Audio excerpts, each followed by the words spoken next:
Copper's history from the Neolithic lithosphere to the Industrial Dawn. The history of human material culture is a chronicle of mastering the stubborn substances of the earth.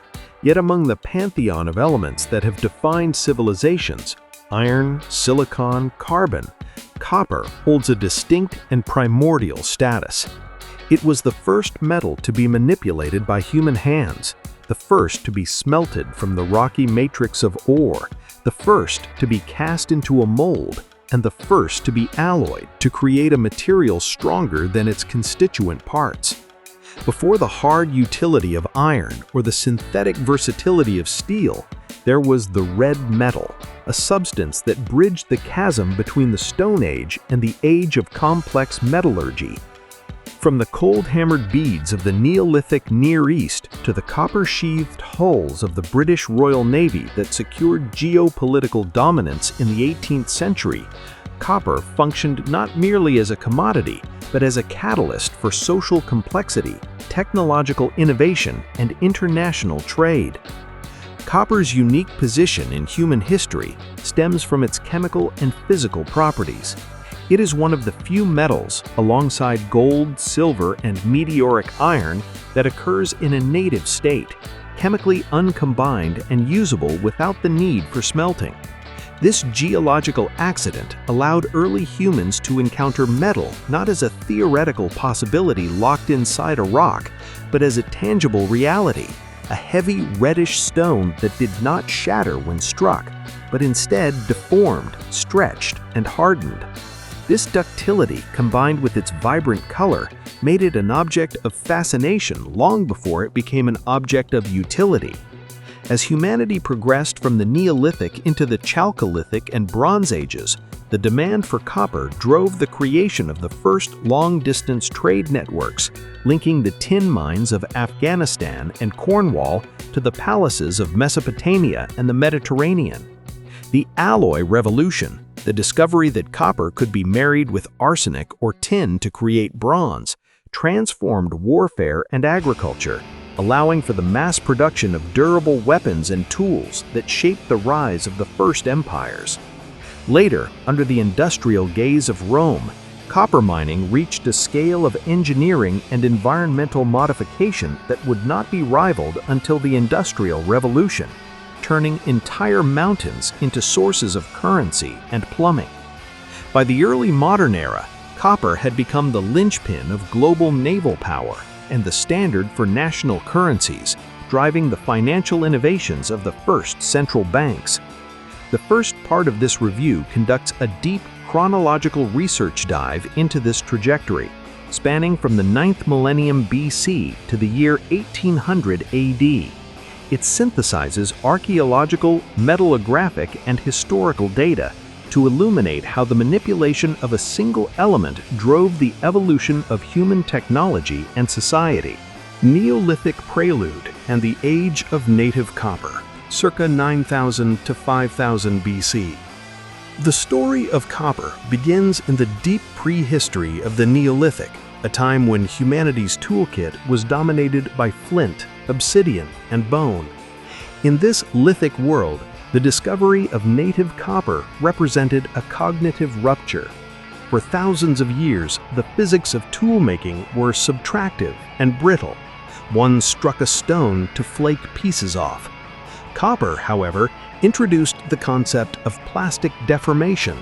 It obeyed a different set of physical laws, requiring a shift in mindset from knapping to hammering.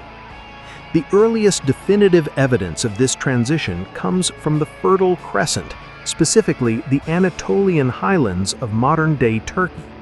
Excavations at Çayanu Tepesi, a pre-pottery Neolithic site, have yielded a substantial assemblage of copper artifacts dating back to the 9th millennium BC.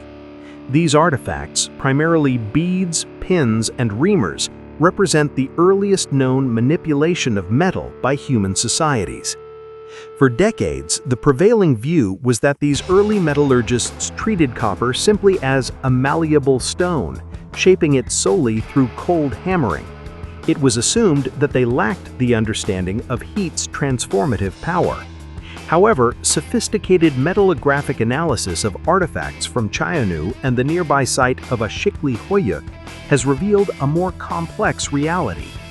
The microstructure of these objects shows evidence of annealing, the process of heating the metal to soften it and relieve the internal stresses caused by hammering.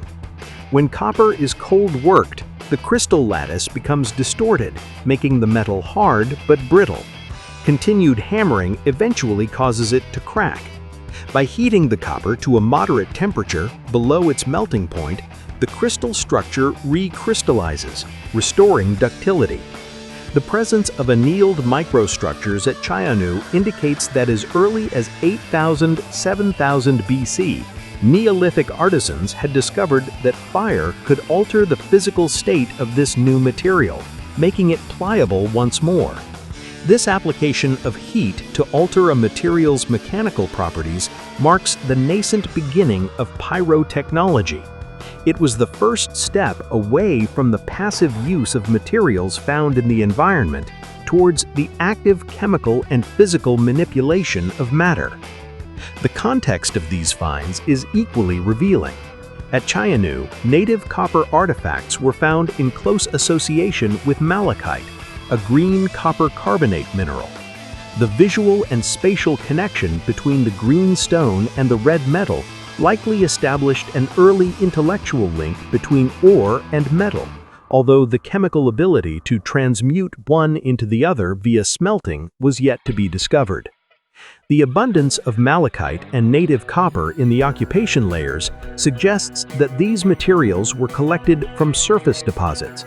While the famous Ergani Maden copper mines are nearby, recent trace element analysis suggests the residents of Chayanu may have exploited multiple distinct sources, indicating a broad geographical knowledge of mineral resources. While the Near East is often celebrated as the cradle of metallurgy, a parallel and technologically distinct tradition emerged in the western Great Lakes region of North America. Known as the Old Copper Complex or Old Copper Culture, this phenomenon dates from approximately 6500 BC to 1000 BC, making it contemporary with, and in some cases earlier than, significant metallurgical developments in the Old World. The geology of the Lake Superior Basin, particularly the Keweenaw Peninsula and Isle Royale, is unique on a planetary scale. It contains the largest deposits of chemically pure native copper in the world. Unlike the ores of Eurasia, which require smelting, the copper here appears as float copper, nuggets, sheets, or massive boulders torn from the bedrock by glacial action and deposited in the glacial drift, or as veins accessible from the surface. The indigenous peoples of the Great Lakes had access to vast quantities of metal that was 99% pure copper, requiring no chemical purification. The artisans of the Old Copper Complex utilized a combination of cold hammering and annealing to fashion a wide array of utilitarian tools. The typological diversity is profound and strictly functional. Assemblages include socketed spear points, heavy adzes for woodworking, gouges, knives with distinct tangs, owls for piercing leather, fishhooks, and even harpoons. The fabrication of socketed tools, where the metal is hammered around a form to create a hollow for a wooden shaft, demonstrates a high degree of technical proficiency. These were not crude imitations of stone tools, but forms fully adapted to the properties of metal. Metallographic studies confirm that these artisans understood the work-hardening properties of copper. Blades were often left in a work-hardened state to hold an edge, while sockets were annealed to prevent cracking during hafting. A critical and often misunderstood aspect of the Old Copper Complex is the concept of a technological plateau. Despite working copper for thousands of years, these cultures did not develop smelting or casting technologies. In traditional evolutionary models of technology, this might be viewed as a failure or stagnation. However, viewed through the lens of resource abundance, it represents a rational economic adaptation. Smelting is a fuel-intensive, labor-heavy process designed to extract metal from rock. With ample supplies of pure native copper that could be shaped effectively through annealing and hammering, there was no socio-economic pressure to invent the complex processes of smelting or high-temperature casting. The technology was perfectly adapted to the resource base. Interestingly, around 1500 to 1000 BC, the production of large utilitarian copper tools in North America declined, replaced by a focus on small jewelry and status items. This shift does not represent a loss of knowledge, but likely a change in social priorities, trade networks, or the emergence of environmental conditions that made the labor-intensive extraction of copper less viable compared to other subsistence activities. Pyrotechnological threshold, smelting and the Chalcolithic, circa 5000 to 3000 BC. The transition from working native copper to extracting copper from ore, true extractive metallurgy, represents one of the most significant discontinuities in human history. Smelting is not intuitive. It requires the realization that a rock, such as green malachite or blue azurite, can be transformed into metal through the application of intense heat and a reducing atmosphere, carbon monoxide, to strip away oxygen. This discovery transformed copper from a rare curiosity found in riverbeds to a material that could be mass-produced from the mountains themselves. For decades, the dominant archaeological paradigm was ex-orient lux, light from the east. This diffusionist theory posited that metallurgy was invented in the Near East, likely Anatolia or Iran, and diffused slowly westward into Europe. However, recent radiometric dating and archaeometallurgical discoveries in the Balkans have shattered this monocentric view, providing compelling evidence for an independent invention of smelting in Southeast Europe. The site of Belligerence in eastern Serbia, associated with the Vinča culture, has provided the earliest secure evidence of copper smelting in the world, dated to circa 5000 BC. Excavations at Belligerence revealed slag, the glassy waste product of smelting, along with traces of malachite and charcoal. Microstructural analysis of this slag confirms that it was produced at temperatures required to separate molten copper from gangue minerals, approximately 1100 degrees Celsius. The Belligerence smelters were not merely burning rocks, they were engaging in a consistent technological practice that spanned hundreds of years. The chemical signature of the Belligerence copper, along with lead isotope analysis, links it to nearby ore bodies like Rudna Glava. Rudna Glava itself preserves evidence of ancient mining shafts following malachite veins deep into the earth, indicating that by the 5th millennium BC, humans were already engaging in subterranean mining, chasing the green veins of carbonate ore. This independent invention hypothesis is supported by the trajectory of mineral use in the Balkans. For nearly a millennium prior to smelting, the Vinča culture utilized malachite and other copper minerals for beads and pigments. The theory suggests that the invention was likely an accident of pyrotechnology, the accidental dropping of these minerals into a high-temperature pottery kiln or a domestic fire, resulting in the reduction of the ore to metallic beads. Once the connection between the green stone, the fire, and the red metal was understood, the path to industrial metallurgy was open. The invention of smelting was not merely about heat, it was about chemistry. One of the most persistent challenges in early smelting was the separation of the metal from the silica-rich rock, gangue.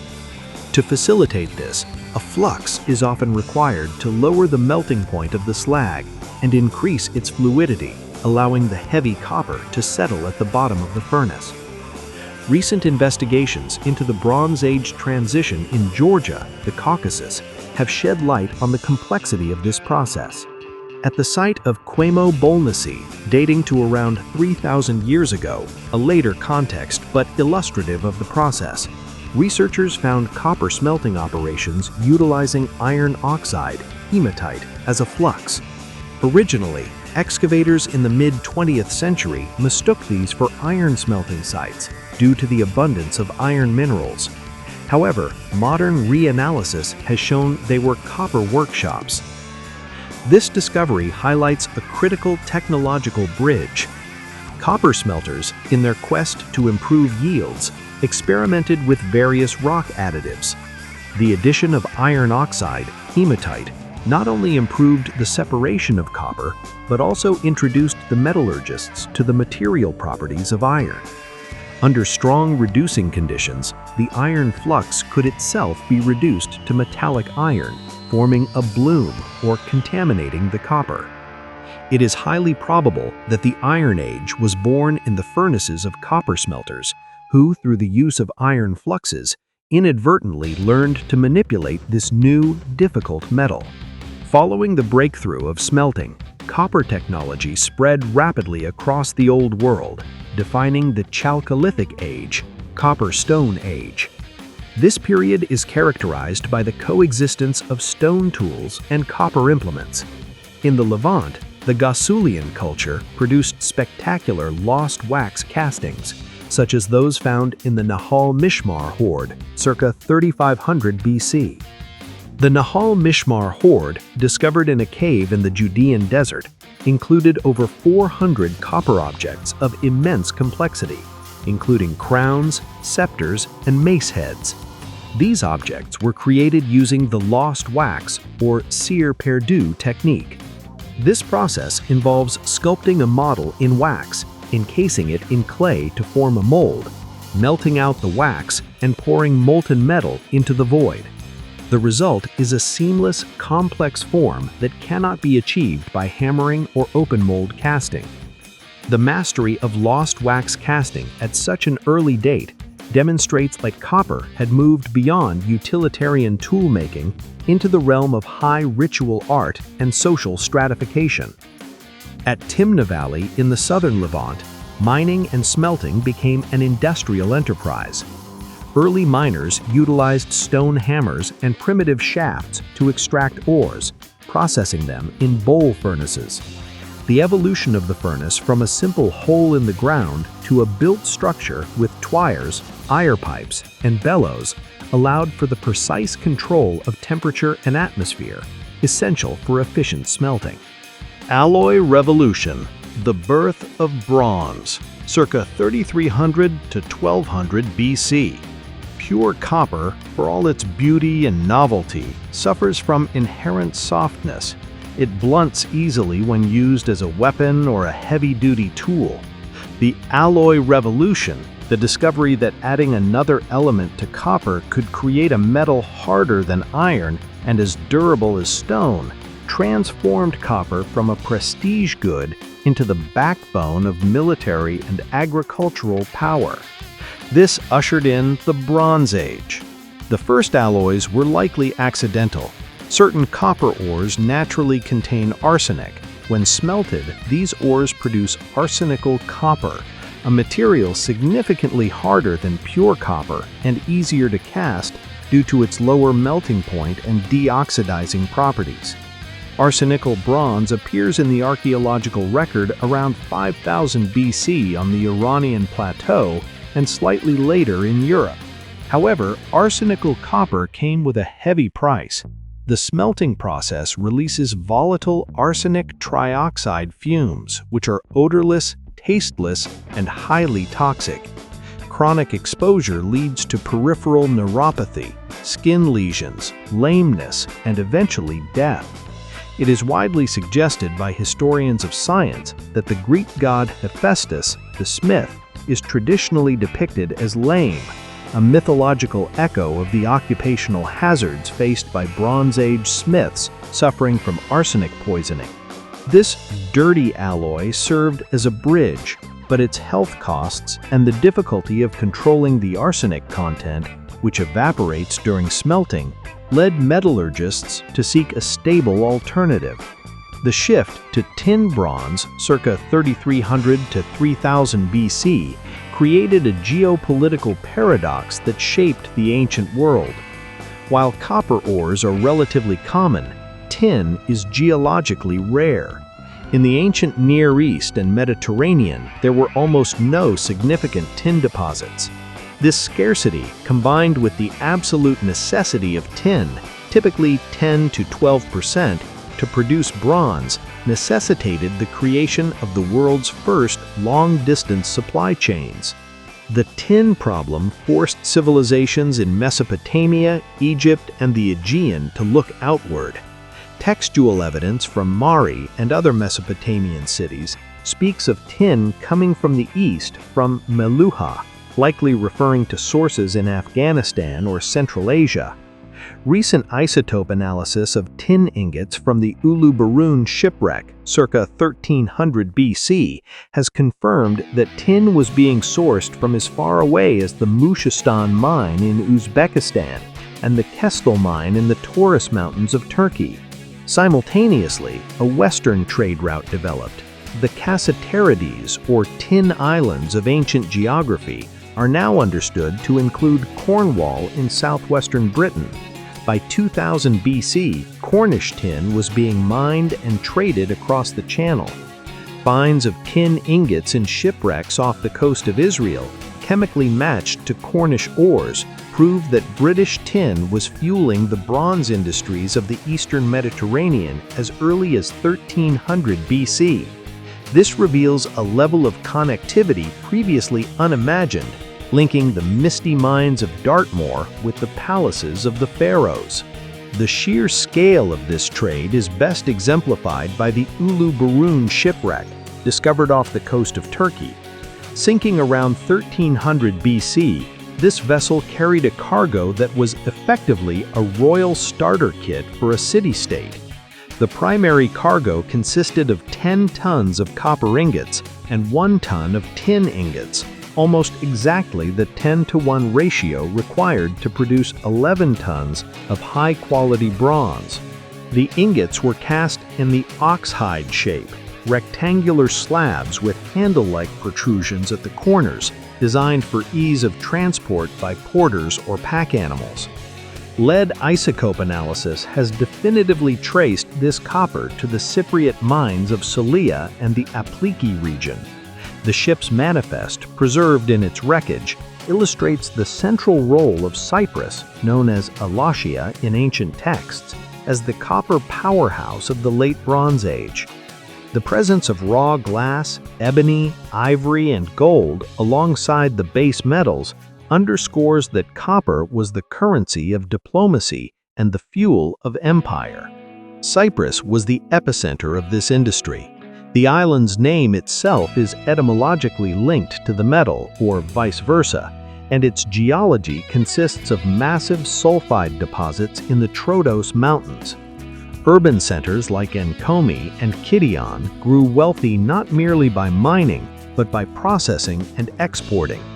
Excavations at Enkomi have revealed extensive metallurgical workshops within the city walls, indicating that copper production was a state-controlled industry. The ingot god, a bronze statue found at Enkomi depicting a deity standing on an oxhide ingot, perfectly illustrates the sacralization of this economic foundation. Around 1200 BC, the intricate web of trade that sustained the Bronze Age unraveled.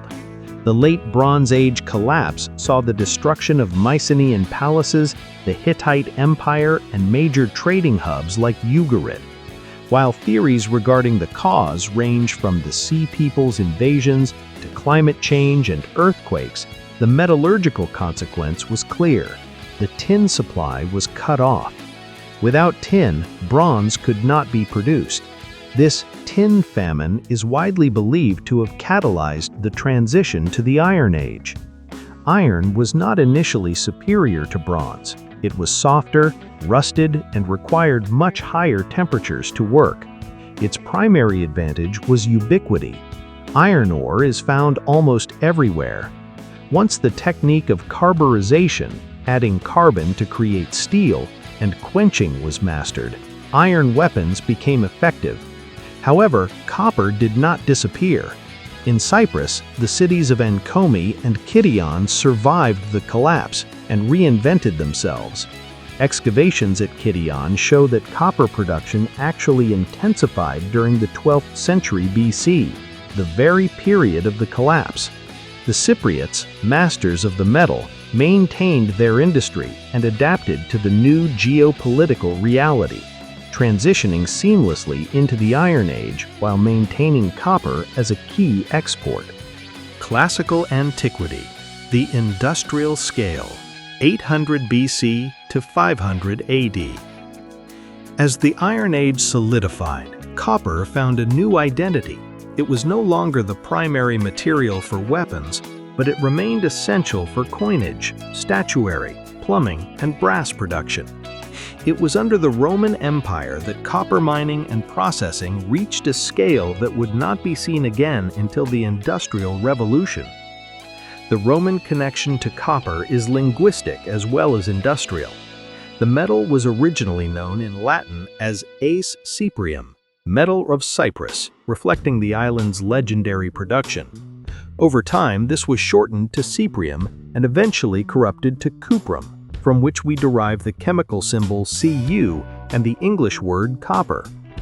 The apex of Roman copper production occurred in the Iberian Pyrite Belt, specifically at the mines of Rio Tinto in southwest Spain. Following the defeat of Carthage, Rome seized these mines and applied military-grade engineering to extraction. The scale of operations was staggering. An estimated 24 million tons of ore were extracted during the Roman period. The Romans faced two major challenges: draining the deep mines and processing the complex sulfide ores. To solve the drainage problem, they employed the ruina montium, wrecking of mountains technique described by Pliny the Elder, using hydraulic force of water to strip away overburden. Massive reservoirs were built above the mine sites, and water was released into galleries to fracture the rock. Underground, the water table posed a constant threat. To combat this, the Romans installed elaborate systems of reverse overshot water wheels. At Rio Tinto, a nest of 16 such wheels was discovered, arranged in pairs to lift water 30 meters from the lower galleries to the surface. These wheels were tread-operated by slaves working in perpetual darkness, a testament to the brutal human cost of Roman coinage. Archimedes screws were also employed, capable of lifting high volumes of water, though they required continuous manual cranking by workers standing on the screw's casing. The upper layers of Rio Tinto contained oxidized ores that were easily smelted. However, as miners went deeper, they encountered chalcopyrite and other sulfides. Smelting these required a multi-stage process. First, the ore had to be roasted in open-air heaps to burn off the sulfur as sulfur dioxide, a process that turned the landscape into a desolate, acid-scarred wasteland. The resulting oxide was then smelted in shaft furnaces using iron oxide fluxes. The Romans also utilized a hydrometallurgical process at Rio Tinto. They allowed water to percolate through low-grade copper sulfide heaps, creating a copper-rich acidic solution. This solution was then exposed to scrap iron, causing the copper to precipitate out, a process known as cementation. This is one of the earliest industrial applications of chemical replacement, recovering copper that otherwise would be lost. The Roman period also saw the standardization of brass, an alloy of copper and zinc. Unlike tin, metallic zinc could not be easily isolated with ancient technology. Due to its low boiling point, it vaporizes before copper melts. The Romans produced brass via the cementation process, distinct from the hydrometallurgical one, where metallic copper was heated in a crucible with zinc ore and charcoal. The zinc vapor permeated the solid copper, creating the golden-hued alloy used extensively for coinage, such as the sestertius and dupondius. Medieval and Renaissance shift, c. 500 to 1600 AD.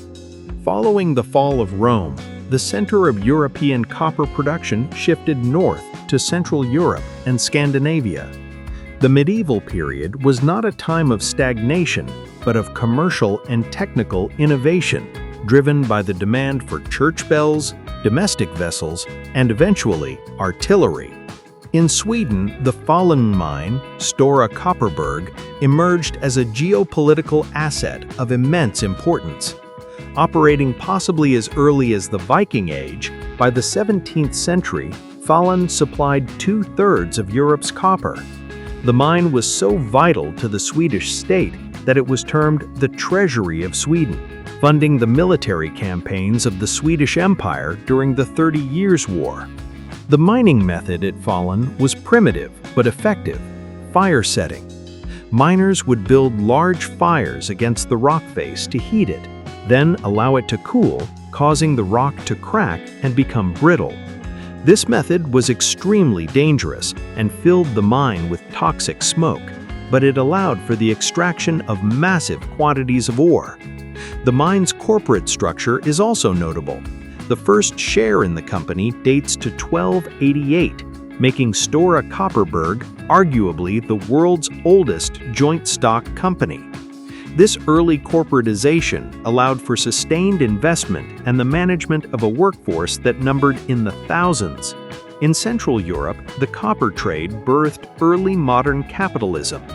The Fugger family of Augsburg, initially weavers, rose to become the bankers of the Habsburg emperors. Jakob Fugger, the Rich, leveraged loans to Archduke Sigismund and Emperor Maximilian I to secure monopoly rights over the silver and copper mines of Tyrol and Upper Hungary, modern Slovakia.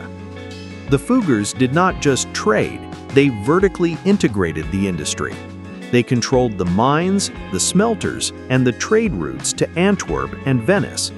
By 1498, Jakob Fugger attempted to corner the European copper market, coordinating with other merchant families to control prices. This concentration of wealth allowed the Fuggers to influence papal elections and imperial politics, demonstrating for the first time the political power of industrial commodities. They established the Fuggerei, the world's first social housing complex for the workers and poor of Augsburg, a paternalistic legacy of their copper fortune. A key technical breakthrough of this era was the Siger process, or liquation. Many Central European copper ores contained significant amounts of silver, but separating them was chemically difficult. The liquation process exploited the fact that silver has a higher affinity for lead than for copper, and that lead and copper are immiscible, do not mix, in the solid state. In this process, silver-bearing copper was melted with large amounts of lead. The resulting cakes were then heated to a temperature between the melting point of lead, 327 degrees Celsius, and copper, 1084 degrees Celsius. The lead would melt and sweat out of the cake, carrying the silver with it, while the solid copper sponge remained behind. The silver-rich lead was then cupelled to recover the pure silver. This technology, detailed by Georgius Agricola in De Re Metallica, 1556, unlocked vast wealth from previously uneconomical ores and fueled the silver boom of the Renaissance. It represented a sophisticated understanding of phase diagrams and metallurgy, long before the science of chemistry was formalized. The 15th and 16th centuries also saw copper return to the battlefield in the form of bronze cannons. While iron cannons were cheaper, early casting technology made iron brittle and prone to exploding, posing a danger to the gun crews. Bronze, being tougher and less liable to fracture, was the preferred material for reliable artillery. The demand for copper to cast cannons for the armies of Europe drove the expansion of mines in Sweden and Central Europe, linking the mineral directly to the rise of the nation-state and the military revolution. Early modern era, naval power and currency, circa 1600 to 1800 AD. By the 17th and 18th centuries, copper had permeated the global economy. It was the metal of small change, of kitchenware, of printing plates, and of the sugar boiling vats in the Caribbean colonies. However, two specific developments in this era highlight the metal's critical role in economic theory and naval warfare. In the mid-16th century, Sweden faced a unique economic crisis. It possessed enormous copper reserves but lacked silver. To maintain the price of copper on the international market, the Swedish crown decided to restrict exports and monetize the metal domestically. This led to the creation of plate money, massive rectangular slabs of copper stamped with their value. Because the value of the money was tied to the intrinsic value of the metal, and copper was worth far less than silver by weight, these coins were gargantuan. The largest, a 10-daler plate minted in 1644, weighed nearly 20 kilograms, 44 pounds. Carrying one's wallet required a sled or a horse. The sheer physical impracticality of plate money was a direct catalyst for financial innovation. To avoid hauling tons of copper for basic transactions, Sweden founded the Stockholmsbanken, which issued the first true banknotes in Europe in 1661. Thus, the physical burden of copper inadvertently birthed the era of fiat currency.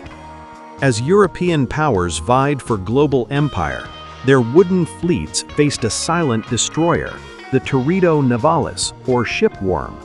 These mollusks bored into wooden hulls, turning sturdy oak into honeycomb in a matter of months in tropical waters. Additionally, the accumulation of weeds and barnacles, biofouling, significantly slowed ships, impairing their tactical speed and maneuverability. The British Royal Navy experimented with lead sheathing and filling hulls with broad-headed iron nails, but these methods were heavy or ineffective. In 1761, the Admiralty ordered a bold experiment. The frigate HMS Alarm was sheathed entirely in thin copper plates. The results were miraculous. The copper kept the hull clean. Copper is a natural biocide and impervious to worms. The ship remained fast and structurally sound. However, when the HMS Alarm was dry-docked in 1763, shipwrights discovered a catastrophic side effect. The iron bolts holding the ship's hull together had corroded away, turning into a rusty paste. The copper sheathing had reacted with the iron bolts in the saltwater electrolyte, creating a battery. This was the discovery of galvanic corrosion, decades before Luigi Galvani formally described the phenomenon. The problem threatened to derail the use of copper sheathing until the 1980s, when Thomas Williams, the Copper King who controlled the massive Paris mountain mines in Wales, helped industrialize a solution. The Navy switched to copper-zinc alloy bolts, which were compatible with the sheathing. By the end of the Allied Revolutionary War and heading into the Napoleonic era, the entire British fleet was copper-bottomed. This gave the Royal Navy a decisive advantage. Their ships could stay at sea for years without dry docking and could outsail their weed-encrusted enemies. The term copper-bottomed entered the English language as a synonym for something solid, reliable, and financially sound. The history of civilization is frequently demarcated by the materials that dominate the tools and technologies of the age: stone, bronze, iron. Yet the narrative of the modern era, stretching from the soot-stained dawn of the Industrial Revolution to the silicon-driven digital age and the burgeoning green energy transition, is fundamentally written in copper. While iron and steel provided the structural skeleton of the industrial world, the rails, the girders, the hulls, copper provided its nervous system. It is the red metal that facilitated the transmission of power and information, transforming inert machinery into automated systems and isolated settlements into a synchronized global economy. The trajectory of copper from 1800 to the present day is not merely a story of extraction and consumption. It is a complex tapestry weaving together the history of science, the evolution of geopolitical power, the rise of resource nationalism, and the relentless march of technological innovation. From the humble disks of the Voltaic pile to the nanoscopic interconnects of artificial intelligence processors, copper has been the indispensable partner to human ingenuity. Voltaic Awakening and the Cornish Hegemony, 1800 to 1850. The 19th century opened with a discovery that would fundamentally alter the value proposition of copper. In 1800, the Italian physicist Alessandro Volta introduced the world to the Voltaic pile, an apparatus that effectively birthed the age of continuous electricity. Prior to this moment, electricity was a curiosity, a fleeting spark generated by friction or captured in Leyden jars. Volta's invention, however, provided a steady current. The device was elegant in its simplicity, consisting of a vertical stack of alternating zinc and copper discs separated by pasteboard or cloth soaked in brine. In this electrochemical arrangement, the copper discs acted as the positive electrode, a role that capitalized on the metal's position in the electrochemical series. Although Volta utilized copper primarily for its chemical inertness relative to zinc in the electrolyte solution, the implications of his invention rippled outward with immediate and profound effect. Within weeks of the pile's description reaching London, William Nicholson and Anthony Carlisle constructed their own pile and used the current to decompose water into hydrogen and oxygen, inaugurating the field of electrochemistry. This moment marked the transition of copper from a material of mechanical utility, used for pots, pans, and sheathing ships, to a material of scientific necessity. The demand for copper in these early years of the 19th century remained tonnage light, but significance heavy. It was the material required to unlock the secrets of the physical universe. The scientific momentum continued to build in the ensuing decades, with copper wire serving as the primary instrument of discovery. In 1820, Hans Christian Ørsted discovered that an electric current flowing through a copper wire created a magnetic field, establishing the unity of electricity and magnetism. 5 years later, William Sturgeon wrapped copper wire around a varnished iron bar to create the first electromagnet, a device that would eventually become the beating heart of every electric motor and generator in existence. These advancements culminated in 1831 with Faraday's homopolar generator, often called the Faraday disc. By rotating a copper disc between the poles of a horseshoe magnet, Faraday induced a continuous direct current, demonstrating that mechanical energy could be converted into electrical energy through the medium of copper. While the Faraday disc itself was inefficient due to counterflows of current within the metal, a problem later solved by commutation, it proved the concept that would eventually electrify the planet. While the scientific elite experimented with copper in laboratories, the industrial supply of the metal was dominated by a specific geography, the bleak, windswept peninsula of Cornwall in southwest England. In the early 19th century, Cornwall was the Silicon Valley of mining engineering. The region produced the vast majority of the world's copper ore, driven by the deployment of Boulton and Watt steam engines which pumped water from the deepening shafts. These fire engines allowed Cornish miners to chase high-grade veins far below the water table, creating a mining culture of immense technical sophistication. However, the geology of Cornwall presented a logistical paradox. It was rich in metal but poor in fuel. Smelting copper ore required immense heat, and Cornwall lacked coal. This imbalance gave rise to the industrial dominance of Swansea in South Wales. Situated atop vast anthracite coal fields and possessing a protected harbor, Swansea became the processing center for Cornish ore. A symbiotic trade route emerged where ships carried ore from Cornwall to Swansea and returned with coal for the Cornish steam engines. This network established Swansea as Copperopolis, the undisputed capital of the global copper trade. By the 1840s, the smelters of the lower Swansea Valley produced over 40% of the world's refined copper. The Welsh method of smelting was a complex, multi-stage reverberatory process that was guarded as a proprietary industrial secret.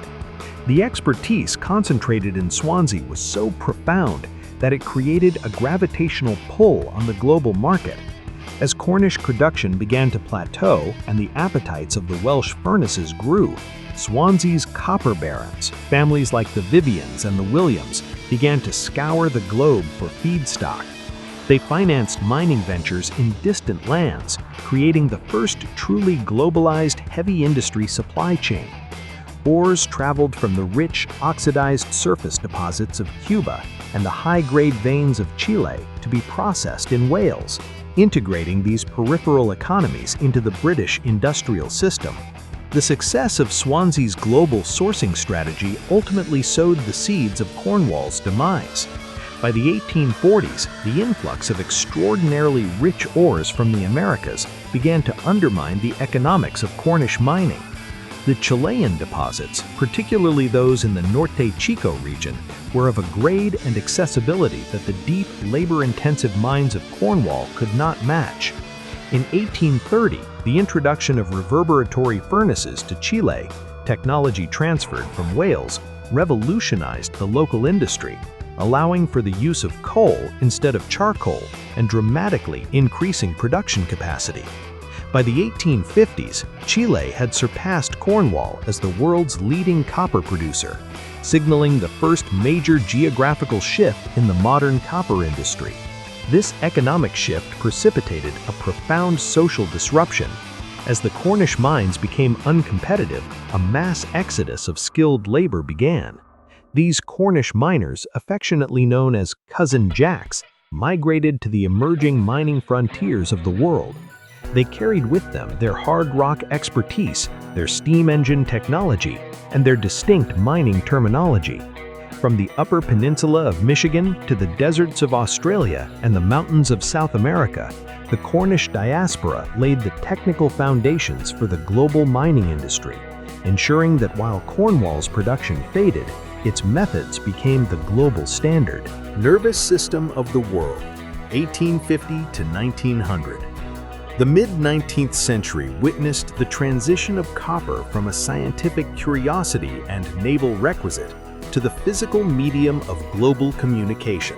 The commercialization of the electric telegraph by Samuel Morse in the United States and Cook and Wheatstone in Britain created an insatiable demand for high-purity copper wire. In 1844, Morse famously transmitted the message, "What hath God wrought?" over a copper line between Washington, D.C. and Baltimore, proving the viability of instantaneous long-distance communication. This event marked the beginning of the wiring of the world, a project that would consume thousands of tons of copper annually. The most ambitious engineering challenge of the era was the bridging of the Atlantic Ocean. The transatlantic telegraph cable represented a quantum leap in technical difficulty. The cable required a conductor capable of transmitting delicate electrical impulses over 2,000 miles of ocean floor without debilitating signal loss. Copper was the only material that offered the necessary conductivity and ductility. The core of the 1858 cable consisted of 7 strands of pure copper wire, weighing 107 pounds per nautical mile. To protect this conductive heart from the corrosive seawater, engineers utilized gutta percha, a thermoplastic latex derived from the sap of trees native to the Malay archipelago. This combination of South American or U.S. mined copper and Southeast Asian insulation demonstrated the increasingly globalized nature of industrial supply chains. The failure of the initial 1858 cable offered a costly lesson in the physics of conductivity. The project's chief electrician, Edward Whitehouse, fundamentally misunderstood the transmission properties of the line. Faced with signal retardation caused by the cable's capacitance, Whitehouse attempted to force the signal through by increasing the voltage to nearly 2,000 volts using massive induction coils. This brute force approach compromised the gutta percha insulation, rendering the cable useless after only a few weeks. It was not until the subsequent success of the 1866 cable, engineered with a deeper understanding of Kelvin's laws of transmission and utilizing higher purity copper, that a permanent link was established. The telegraph boom also drove innovations in metallurgy. As overhead lines proliferated, the mechanical weakness of pure copper became a liability. The wires would stretch and break under their own weight. In 1877, Thomas Doolittle developed the process for hard-drawn copper wire, which significantly increased the metal's tensile strength without severely compromising its conductivity. This innovation was timely, as it coincided with the invention of the telephone by Alexander Graham Bell in 1876. While telegraphy could function with iron wires over short distances, the nuanced analog signals of the human voice required the superior fidelity of copper. By 1884, the first long-distance telephone line connected Boston and New York, solidifying copper's monopoly on the burgeoning telecommunications sector. As the 19th century drew to a close, a new and even more voracious consumer of copper emerged: the electric power grid. The war of the currents between Thomas Edison's direct current, DC, and alternating current, AC, championed by George Westinghouse and Nikola Tesla, played out in the marketplace of infrastructure. Edison's DC systems, while pioneering, suffered from severe transmission losses, requiring power stations to be located within a mile of the consumer. The Pearl Street Station in New York, commissioned in 1882, required over 80,000 feet of copper wiring to electrify a single square mile of Manhattan. This high copper intensity was a major economic bottleneck for DC distribution. The ultimate victory of AC power, facilitated by the transformer, an invention reliant on copper windings, allowed for high-voltage transmission over vast distances. While this reduced the amount of copper needed per mile of transmission compared to DC, it paradoxically led to an explosion in total copper demand by making the universal electrification of cities and industries economically viable. The proliferation of electric motors, generators, and transformers transformed the industrial landscape. Factories moved away from central steam engines with dangerous belts and pulleys to individual electric motors powering each machine, a transition that required immense quantities of copper for windings and bus bars. The geological implications of this demand surge were profound. The high-grade vein deposits that had sustained production for centuries were becoming exhausted. The industry faced a supply cliff. The solution came not from finding new rich veins, but from reimagining what constituted ore. In the western United States, prospectors had long known of vast deposits of mineralized rock in Bingham Canyon, Utah. But the copper content was so low, often less than 2%, that it was considered worthless waste rock. In 1893, mining engineers Daniel Jackling and Robert Gemmell proposed a radical shift in strategy. They argued that these low-grade porphyry deposits could be profitable if mined on a massive scale using industrial manufacturing principles. Instead of selective underground mining, they proposed open-pit mining using steam shovels and rail haulage to move thousands of tons of rock per day. This economies of scale approach required massive capital investment and the development of new beneficiation techniques to concentrate the diffuse metal. When the Utah Copper Company began operations at Bingham Canyon in 1906, it marked the beginning of the Porphyry Revolution. The mine quickly became the largest industrial mining complex in the world, proving that low-grade bulk mining was viable. This shifted the global supply curve, unlocking billions of tons of copper resources that had previously been economically invisible. The Bingham Canyon model was rapidly replicated in the American West and later in Chile, ensuring that the supply of copper could keep pace with the exponential growth of the electrical age. The late 19th century also witnessed the first major attempt to financially manipulate the global copper market. In 1887, a French industrialist named Pierre Secretan organized a syndicate to corner the copper market. The Secretan Syndicate bought up immense quantities of copper and signed contracts with major copper mining companies to purchase their entire output, aiming to artificially inflate prices. For a brief period, the scheme worked and prices soared. However, the high prices incentivized a flood of scrap copper into the market and encouraged new production from mines outside the syndicate's control. The syndicate, unable to absorb the deluge of metal, collapsed in 1889, triggering a spectacular crash in copper prices and financial panic in Paris. This episode underscored the complex elasticity of the copper market and the difficulty of controlling a commodity that could be endlessly recycled, a lesson that would be relearned by geopolitical actors in the century to follow. Boom, bust, and belligerence, 1900 to 1950. The outbreak of World War I in 1914 fundamentally altered the character of the copper market. No longer just a commercial commodity, copper became a strategic material essential for national survival. The war was industrialized slaughter, and the mechanism of that slaughter was the brass cartridge. Brass, an alloy of copper and zinc, possessed the unique property of expanding to seal the breech of a gun upon firing, and then contracting to allow for extraction. This made it indispensable for rapid-fire machine guns and artillery. The demand for shell casings, combined with the need for field communications wire and naval components, sent copper consumption skyrocketing. The Allied powers scrambled to secure supplies, primarily from the United States, which by this time was the undisputed hegemon of copper production. Prices spiked violently, prompting governments to institute price controls and direct allocation of materials. In 1916 and 1917, U.S. copper production surged to record levels, with mines like Bingham Canyon operating at breakneck speeds to feed the war machine.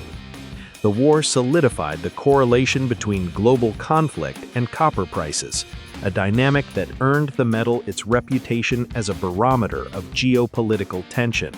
The cessation of hostilities in 1918 led to an inevitable hangover.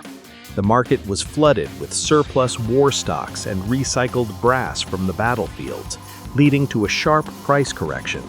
However, the 1920s brought a new wave of civilian demand, driven by the consumer revolution. The electrification of the American household was the primary driver. By 1925, half of all homes in the United States were wired for electricity. This triggered a cascade of demand for copper-containing appliances, radios, washing machines, refrigerators, and vacuum cleaners.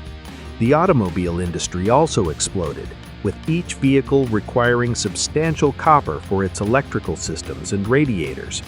This boom came to a crashing halt in 1929. The Great Depression devastated the copper industry. As industrial production collapsed and construction halted, the price of copper fell to historic lows, dropping below the cost of production for even the most efficient mines. The downturn forced widespread mine closures and consolidation. The industry that emerged from the 1930s was leaner and more concentrated, dominated by a few vertically integrated giants like Kennecott, Anaconda, and Phelps Dodge. This period solidified the concept of Dr. Copper, the metal with a PhD in economics, whose price fluctuations accurately predicted the health of the broader industrial economy. World War II eclipsed World War I in terms of material intensity. Copper was deemed so critical that the U.S. government took extraordinary measures to maintain production. In 1943, the U.S. Mint famously switched to zinc-coated steel pennies to divert copper to the war effort. When labor disputes threatened production at the Bingham Canyon mine in 1945, President Roosevelt authorized the military takeover of the Bingham and Garfield Railway to ensure the flow of ore continued uninterrupted. Beyond the conventional demands of munitions and machinery, copper played a silent but vital role in the Manhattan Project. The electromagnetic separation of uranium isotopes at Oak Ridge, Tennessee, required massive cyclotrons, the coils of which consumed thousands of tons of high-purity conductor. In a striking example of strategic substitution, the wartime shortage of copper forced the U.S. Treasury to loan 14,700 tons of silver bullion to the project to be used as wire in the calutrons, as silver was the only conductor superior to copper and available in the necessary quantities. The end of the war ushered in a period of unprecedented economic expansion. The reconstruction of Europe under the Marshall Plan and the rebuilding of Japan created massive export markets for copper. In the United States, the post-war housing boom drove domestic consumption. The 1950s saw the widespread standardization of copper plumbing. Prior to this, plumbing often utilized galvanized steel, which rusted, or lead, which was toxic. Copper tubing, which was durable, corrosion-resistant, and easy to join, became the gold standard for modern homes. This era also witnessed the diversification of copper's geopolitical landscape. While the U.S. remained a major producer, the rich deposits of the African copper belt in Zambia and the Belgian Congo, later Zaire, now DRC, became increasingly important to the global supply balance. The colonial administration of these resources, however, was living on borrowed time. Sovereignty, Nationalization, and Technology, 1960 to 1990. The 1960s and 70s were defined by a fundamental shift in the ownership structure of the global copper industry. For decades, the vast resources of the developing world had been controlled by Western multinationals, companies like Anaconda and Kennecott in Chile and Union Minière in the Congo. As the wave of decolonization and anti-imperialist sentiment swept the global south, these arrangements became politically untenable. In Chile, the process began with the Chilenization policies of President Eduardo Frei Montalva in the mid-1960s, which sought to acquire 51% state ownership of the major mines. This gradualist approach was swept away in 1970 with the election of the socialist Salvador Allende. Allende declared the full nationalization of the copper industry, a move he termed the Day of National Dignity. In July 1971, the Chilean Congress unanimously passed a constitutional amendment expropriating the assets of the U.S. copper giants. The formation of Codelco, Corporación Nacional del Cobre de Chile, consolidated these world-class assets, including Chuquicamata and El Teniente, into a state-owned behemoth. The Allende administration justified the expropriation, often without full compensation, by citing excess profits, arguing that the companies had extracted wealth from Chile far beyond a fair return on investment. Even after the military coup in 1973, the Pinochet regime retained Codelco as a state entity, recognizing that the copper revenue was indispensable for the state treasury. Parallel events unfolded in Africa. In 1967, the Democratic Republic of Congo nationalized the assets of Union Minière du Haut-Katanga, forming Gécamines. Zambia followed suit, acquiring majority stakes in its mines. This wave of nationalization transferred control of the world's largest reserves from private Western capital to sovereign states, fundamentally altering the market dynamics. Inspired by the success of OPEC in quadrupling oil prices in 1973, the major copper-producing nations, Chile, Peru, Zambia, and Zaire, formed the Intergovernmental Council of Copper Exporting Countries, CIPEC, in 1967. The explicit goal was to coordinate production and dictate global prices. However, the effort to create a copper OPEC failed. The reasons for CIPEC's failure were manifold. Unlike oil, which is consumed and disappears, copper is durable and recyclable. High prices immediately triggered a flood of scrap copper into the market, undercutting the cartel. Furthermore, the member nations lacked the market discipline of the Gulf states. Dependent on copper revenues for their national budgets and employment, they could not afford to cut production to tighten supply. When prices fell, they often increased production to maintain revenue, exacerbating the surplus. By the 1980s, SIPEC had faded into irrelevance, demonstrating the limits of cartel power in a market with high elasticity and secondary supply. While politics reshaped ownership, a quiet technological revolution reshaped the cost curve. In the 1980s, the industry faced depressed prices and declining ore grades. The savior was a hydrometallurgical process known as solvent extraction and electroweaning, SXEW. SXEW allowed for the production of high-purity copper cathodes from oxidized ores and low-grade waste dumps that traditional smelting could not process economically. The process involved leaching the ore with sulfuric acid to create a pregnant leach solution, extracting the copper using an organic solvent, and then plating it onto cathodes using electricity. This bypassed the energy-intensive smelting and refining stages entirely. SXEW dramatically lowered operating costs and allowed producers in the US and Chile to monetize billions of tons of waste rock.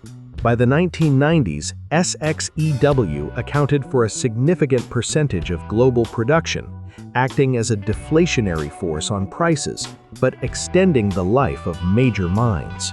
Silicon and Dragon Era, 1990 to 2010. In the realm of high technology, copper experienced a pivotal renaissance in the late 1990s. For decades, aluminum had been the conductor of choice for the interconnects, the microscopic wiring on semiconductor chips. Aluminum was easy to work with and did not contaminate the silicon substrate. However, as Moore's law drove transistors to shrink and clock speeds to rise, the electrical resistance of aluminum became a limiting factor.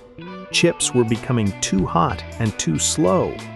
Copper was the ideal physical substitute, offering 40% lower resistance. The problem was chemical. Copper atoms diffuse rapidly into silicon, poisoning the transistors and destroying the chip. The industry faced a wall. The breakthrough came from IBM in 1997. IBM researchers developed the dual Damascene process, a fabrication technique that reversed the traditional method. Instead of depositing a layer of metal and etching away the excess, the new process etched trenches into the insulating layer, deposited a microscopic barrier material like tantalum nitride to contain the copper, and then filled the trenches with copper via electroplating. This innovation allowed for the mass production of copper-based chips, enabling the explosion of computing power that defined the Internet age. The shift from aluminum to copper interconnects was a milestone that permitted the continued miniaturization of electronics, directly facilitating the rise of smartphones and modern data centers. While IBM redefined the microscale utility of copper, China redefined the macroscale demand. In 1990, China's copper consumption was modest, lagging far behind the US and Europe.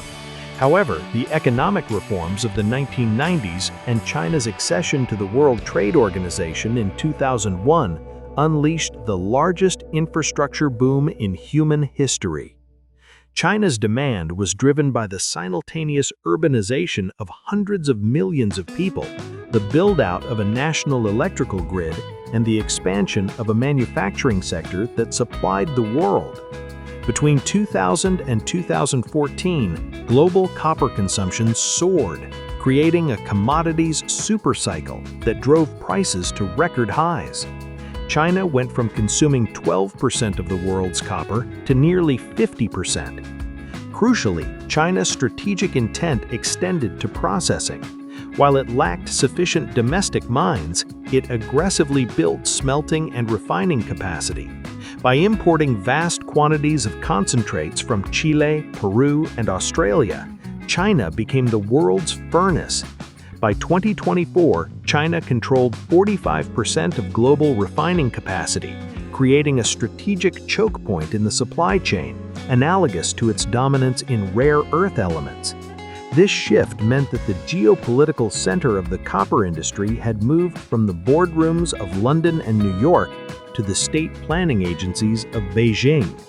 Energy Transition and the Green Giant, 2010 to 2024. In the post-2010 era, the narrative of copper shifted from general industrial growth to the existential imperative of climate change. Copper is the most cost-effective non-precious conductor of electricity and heat. As the world moves to replace fossil fuels with electricity, the copper intensity of the global economy must rise mathematically. Renewable energy systems are structurally more copper-intensive than the fossil fuel systems they replace. A wind turbine is essentially a massive generator atop a steel tower. It requires tons of copper for the generator windings, the transformers, and the cabling to bring power to the ground and then to the grid. An offshore wind farm requires complex subsea cabling networks. On average, wind energy requires 3 to 5 tons of copper per megawatt of installed capacity, while solar PV requires 4 to 5 tons. The electrification of transport presents an even steeper demand curve. A conventional internal combustion engine (ICE) vehicle contains approximately 23 kilograms of copper. A battery electric vehicle (BEV) requires roughly 83 kilograms. This copper is found in the lithium-ion battery as the anode current collector foil, the inverter, and the electric motor windings. Furthermore, the charging infrastructure, from home chargers to high-speed public stations, adds another layer of copper demand. To meet this surging demand, the industry has had to venture into increasingly complex jurisdictions. The Democratic Republic of Congo, DRC, has emerged as the most critical new frontier. The Kamoa-Kakula mine, a joint venture between Ivanhoe Mines, China's Zijin Mining, and the DRC government, exemplifies this shift. While major mines in Chile are battling declining ore grades, often falling below 0.6%, Kamoa-Kakula boasts ultra-high-grade stratiform deposits with copper concentrations exceeding 5% in some zones.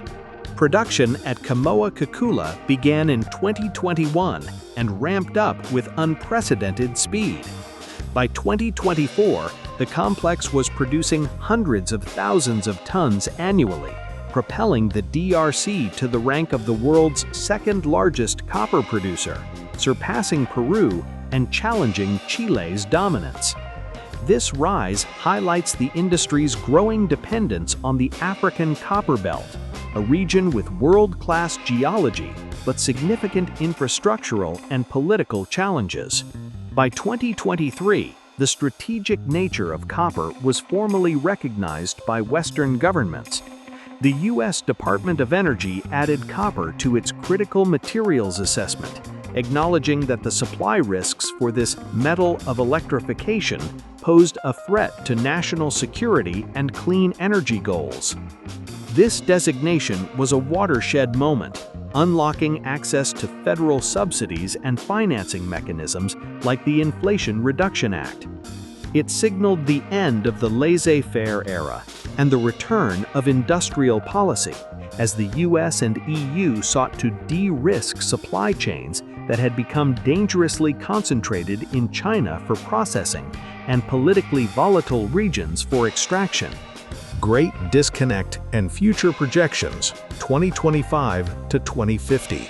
As the world looks toward the mid-century net zero targets, the copper market faces a daunting mathematical reality. Projections by S&P Global and the International Energy Agency, IEA, forecast a doubling of copper demand by 2040, reaching approximately 42 to 50 million metric tons annually. This surge is driven by the electrification of everything, the continued urbanization of India and Southeast Asia, and new demand vectors like the massive data centers required for artificial intelligence, which are projected to consume significant tonnages for power and cooling systems. However, the supply pipeline is alarmingly thin. The easy copper has been mined. Average ore grades at major mines have declined by roughly 40% since 1990.